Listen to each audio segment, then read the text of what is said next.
I could use some good carrots.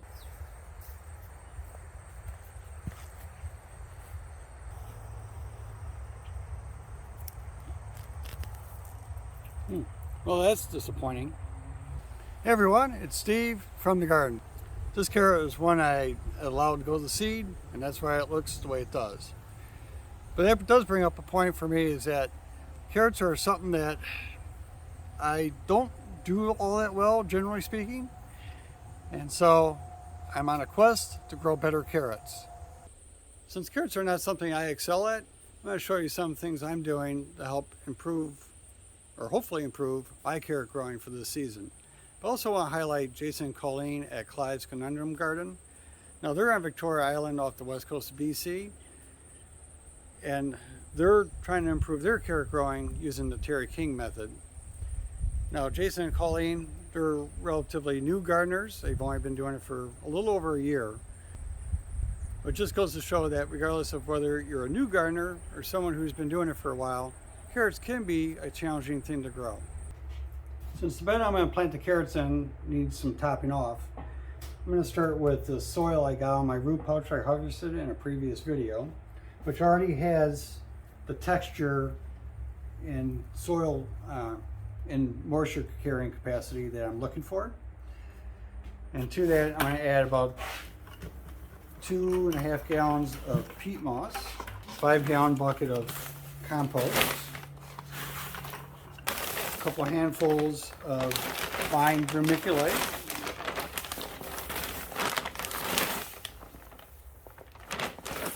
and then several handfuls of balanced organic fertilizer.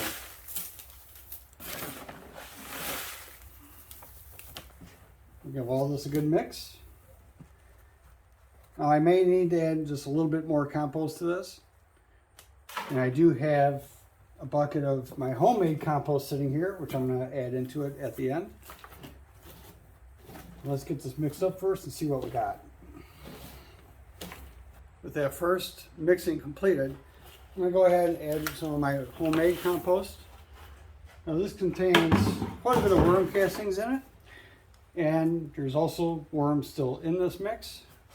So I'm just going to kind of spread that out as best I can to the rest of the mix, just to add some additional nutrients to the overall soil. And of course, that'll give the worms a new home.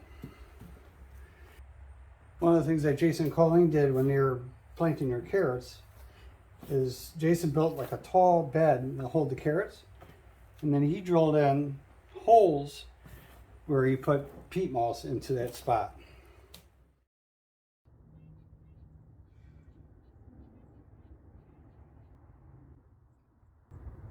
HB sauce.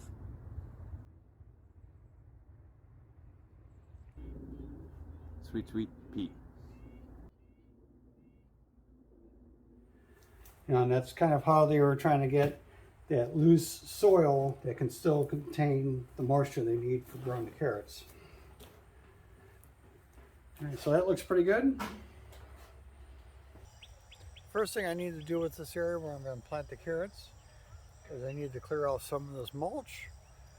And you might be able to pick up, I did kind of use my drip irrigation to water this area a little bit before I do anything else. Just get this out of the way. The next step is going to be to fork the bed. And it's just to loosen all the soil. I have to be careful I don't hit this drip tape here. Just going to put the fork in and pile up all the soil around this spot. And I'll do that all the way down the bed. Next thing I'm going to put down a little bit of balanced organic fertilizer.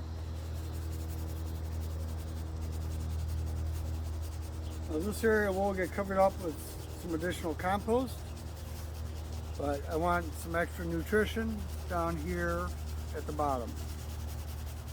Next up, I'll be putting down some of that compost we made up.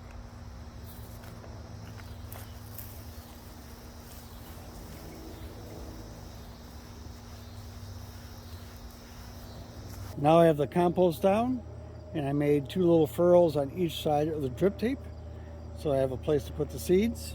and they'll get direct watering from that. So the two varieties of carrots I'm going to be growing are Scarlet Nantes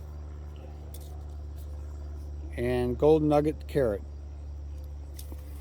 So I don't expect to get perfect spacing on these by a long shot, so I'll just kind of sprinkle them in, and then I can thin them out later if I feel that there's a need to do so.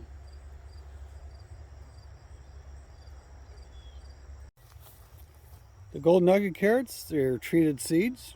I did not know that ahead of time, but that's fine.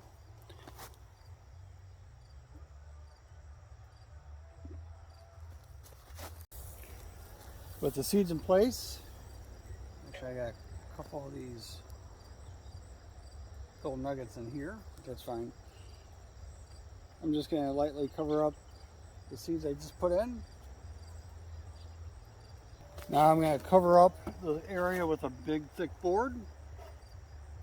That is just to kind of help hold any moisture in and make sure that if we do get some rain, which I'm not really expecting, but if we do get some rain, it doesn't end up washing or disturbing all the seeds I just put in.